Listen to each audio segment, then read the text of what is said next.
ఆంధ్రప్రదేశ్ రాష్ట్రంలో అసెంబ్లీ మరియు లోక్సభ ఎన్నికలు ముగిశాయి. గత కొన్ని నెలలుగా సాగిన ప్రచారాలు, నేతల ప్రసంగాలు, సభలు, సమావేశాలకు తెరపడిన విషయం తెలిసిందే.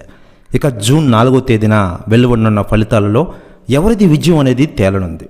ఈ క్రమంలోనే ఎన్నికలు ముగిసిన తర్వాత జనసేనని పవర్ స్టార్ పవన్ కళ్యాణ్ గారు 2 లేఖలు విడుదల చేశారు.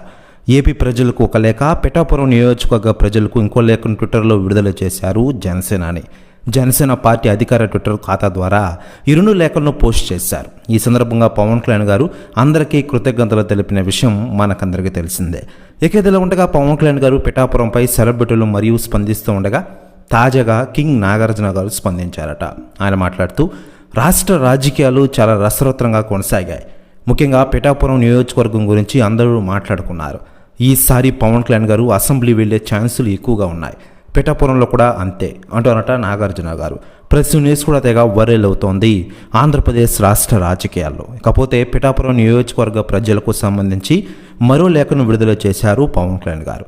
ఈ సందర్భంగా పిఠాపురం ప్రజలకు ప్రత్యేక కృతజ్ఞతలు చెప్పిన పవన్, పిఠాపురం అభ్యర్థిగా పోటీ చేసిన తనకు అడుగడుగునా అండగా నిలిచి చూపించిన ప్రేమకు హృదయపూర్వక ధన్యవాదాలు వెల్లడించారు.